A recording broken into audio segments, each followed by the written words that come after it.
Bag سے biscuit نکال کر کھانے کے بعد اس نے دوبارہ پانی پیا اور بیگ کو سر کے نیچے ٹکا کر آرام کی غرض سے لیٹ گیا۔ پیٹ کی آنکھ بجھتے اس پر غنودگی طاری ہونے لگی تھی۔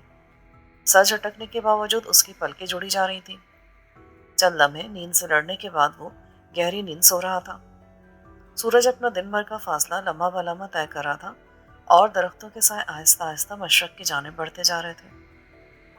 حالت نیند میں وہ ایک بار پھر مشرقی پاکستان کے محاذ پر پہنچ گیا۔ چاروں طرف گولیوں کی تڑتڑاہٹ اور چیخو پکار تھی۔ وہ اپنی پلٹن کے چند جوانوں کے ساتھ دشمن کے نرغے میں گھرا ہوا تھا۔ دشمن نے ان کے فرار کی راہیں مسدود کر رکھی تھیں اور ایک انڈین فوجی باروب آواز میں انہیں ہتھیار ڈالنے کا حکم دے رہا تھا، مگر وہ ہتھیار ڈالنے کے بجائے فرار کے امکانات پر غور کر رہا تھا۔ پھر ایک دم خواب کا منظر بدل گیا۔ اب وہ اپنے ایک زخمی ساتھی کو اٹھا کر کسی محفوظ جگہ کی تلاش میں دوڑتا پھر رہا تھا، لیکن جلد ہی خواب کا یہ منظر بھی بدل گیا۔ اب وہ ایک کھلے میدان میں کھڑا تھا۔ سامنے ہی درختوں کا ایک جھنڈ موجود تھا۔ اچانک اس جھنڈ سے ایک دوشیزہ بال بکھرائے چیختی چلاتی ہوئی نکلی اور اس کی جانب دوڑ پڑی۔ اس کے تعاقب میں جھنڈ سے چند انڈین فوجی نکلے اور قہقہے لگاتے ہوئے اسے پکڑنے کی کوشش کرنے لگے۔ پھر اس سے پہلے کہ لڑکی اس تک پہنچ پاتی، انڈین فوجی بھوکے گدھوں کی طرح اس پہ ٹوٹ پڑے۔ لڑکی چلا چلا کر ان سے رحم کی بھیک مانگ رہی تھی، مگر اس کی آہو بکا ان وحشی فوجیوں کے قہقہوں میں دب کے رہ گئی۔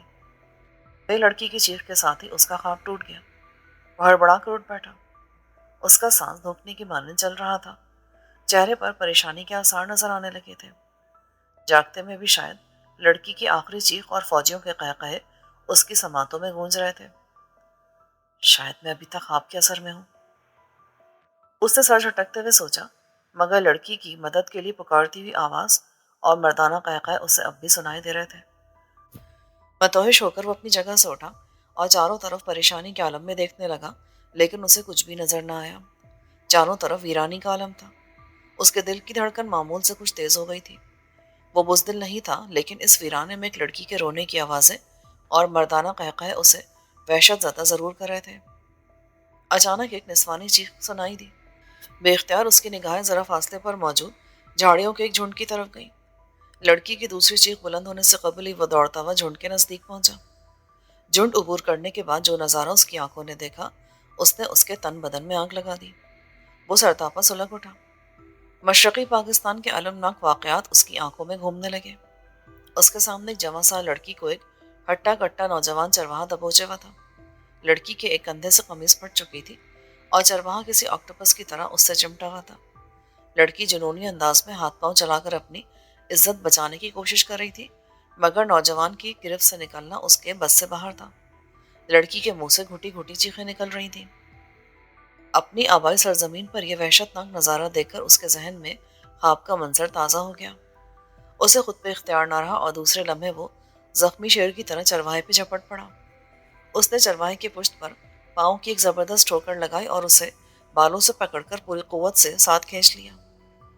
چرواہا ابھی سنبھلنے بھی نہ پایا تھا کہ اس کے جبڑے پر ایک طاقتور گھونسا پڑا۔ اس کی نگاہوں کے سامنے تارے سے ناچ اٹھے۔ دوسرے لمحے چرواہا اچھل کر پشت کے بل گرا۔ لڑکی نے یہ موقع غنیمت جانا اور اپنی جگہ سے اٹھ کر آواز باختہ سی ایک طرف بھاگی۔ اس کی اوڑھنی گلے میں جھول رہی تھی اور بال بے ترتیبی سے بکھرے ہوئے تھے۔ اچانک اس نے ٹھوکر کھائی اور منہ کے بل زمین پہ گر پڑی۔ بے ساختہ اس کے منہ سے ایک چیخ نکلی۔ اجنبی کی توجہ ایک لمحے کے لیے بٹ کے رہ گئی۔ اس کی اس لمحاتی غفلت سے فائدہ اٹھاتے ہوئے چرواہے نے بے پھرے ہوئے سانڈ کی طرح اس کے پیٹ میں ٹکر دے ماری۔ وہ کرہا کر پشت کے بل زمین پہ گرا۔ چرواہے نے اسے گندی سی گالی دی اور پھر جس لگا کر اس کے پیٹ پر سوار ہو گیا۔ اب اس کی گردن چرواہے کے دونوں ہاتھوں کے شکنجے میں کسی ہوئی تھی۔ اسے اپنا دم گھٹتا ہوا محسوس ہو رہا تھا۔ چرواہا پوری طاقت کے ساتھ اس کا گلا دبانے میں مصروف تھا، لیکن یہ چرواہے کی بدقسمتی تھی کہ اس کا مد مقابل ایک تربیت یافتہ فوجی تھا۔ بظاہر چرواہے کو اپنی جیت یقینی نظر آ رہی تھی، کیونکہ اپنے تئی وہ اسے زیر کر چکا تھا، مگر اس زیر کو زبر بننے کے بیسیوں گور آتے تھے۔ اس نے اپنے گلے سے چرواہے کے ہاتھ ہٹانے کے بجائے اس کی آنکھ کو نشانہ بناتے ہوئے اپنی انگلی اس کی آنکھ میں گھسیڑ دی۔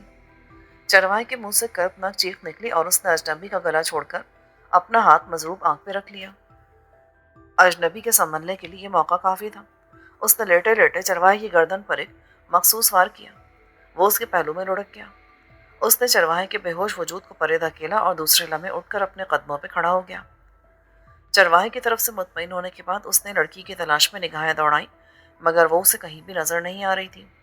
شاید ڈر کر بھاگ گئی تھی یا پھر کہیں چھپی ہوئی تھی۔ اس نے اونچی آواز میں پکارا، اے لڑکی، اگر تم کہیں آس پاس چھپی ہو تو بلا خوف و خطر سامنے آ جاؤ، اب تمہیں کوئی خطرہ نہیں ہے۔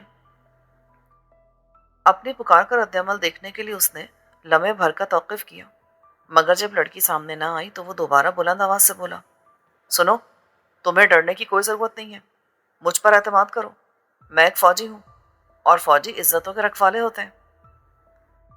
اچانک لڑکی سامنے آ گئی۔ چند قدم دور وہ ایک قدرتی گڑھے میں چھپی ہوئی تھی۔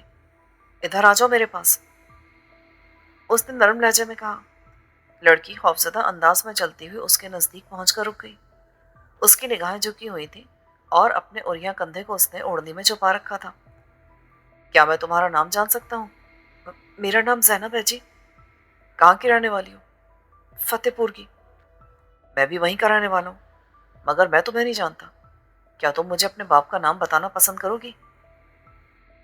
لڑکی نے جھکی پلکیں اٹھا کر اس کی طرف دیکھا اور ذرا ہمت کا مظاہرہ کر کے بولی، دیکھو جی، آپ میرے محسن ہیں، آپ نے میری عزت بچائی ہے، میں آپ کی احسان مند ہوں، پر آپ مجھے فتح پور کے نہیں لگتے۔ فتح پور کو بہت بڑا گاؤں تھوڑی ہے، وہاں کے سب لوگوں کو میں اچھی طرح جانتی ہوں، مگر میں نے آپ کو وہاں پہلے کبھی نہیں دیکھا۔ وہ لڑکی کو اس دوران بڑے غور سے دیکھ رہا تھا۔ اس کے قد و حال اسے جانے پہچانے لگ رہے تھے۔ تاہم اپنا شک دور کرنے کے لیے اس نے لڑکی سے سوالیہ انداز میں پوچھا، کہیں تم حاکم چاچا کی بیٹی زینو تو نہیں ہو؟ سوال کرتے ہوئے دل اس کے پہلو میں پارے کی طرح اچھل رہا تھا۔ زینب نے چونک کر اس کی طرف دیکھا اور دماغ پر زور ڈال کر کچھ یاد کرنے کی کوشش کرنے لگی، مگر باوجود کوشش کے وہ اسے پہچاننے میں ناکام رہی۔ آخر وہ تھک کر بولی، میں آپ کو نہیں پہچان سکی، جبکہ آپ میرے بابا جان تک کو جانتے ہیں۔ مجھے اپنا نام بتائیں، ہو سکتا ہے آپ کا نام جان کر میں آپ کو پہچان لوں۔ تم تو سدا کی بھلکڑ ہو، میں پورے 5 برس کے بعد گاؤں لوٹ رہا ہوں۔ تمہارے گھر کے آنگن میں ایک بیری ہوا کرتی تھی، یاد کرو اس بیری کے جھولے کو۔ اس وقت تم بمشکل 10-11 سال کی تھی اور جھولے پر بیٹھ کر ایک گیت گایا کرتی تھی۔ تم تم جہاداد ہو نا؟ زینو نے پرجوش انداز میں کہا۔ مارے خوشی کو اس کی آواز کانپ رہی تھی۔ مجھے آج بھی وہ گیت یاد ہے، ایسا لگتا ہے جیسے کل کی بات ہو۔ بات کرتے ہوئے اس کی آواز بھر آ چکی تھی اور آنکھوں میں نمکین پانی تیرنے لگا تھا۔ جہانداد وارفتگی سے اس کی طرف دیکھ رہا تھا۔ قید و بند کی ساری تکالیف وہ بھول چکا تھا۔ اسے یوں محسوس ہو رہا تھا جیسے وقت کی رفتار تھم چکی ہو۔ وہ زینب سے بہت ساری باتیں کرنا چاہتا تھا، اماں کے متعلق، بابا اور اپنی چھوٹی بہن سکینہ کے بارے میں جاننا چاہتا تھا، مگر یہاں نہیں، کیونکہ کسی بھی وقت اس کمینے چرواہے کو ہوش آ سکتا تھا اور پھر بات بڑھ جاتی۔ اس لیے وہاں سے نکلنا بہت ضروری تھا۔ ہمیں یہاں سے فوراً روانہ ہو جانا چاہیے، تم یہاں ٹھہرو، میں اپنا بیگ لے کر آتا ہوں۔ زینب نے جواب دینے کے بجائے سر ہلانے پر اکتفا کیا۔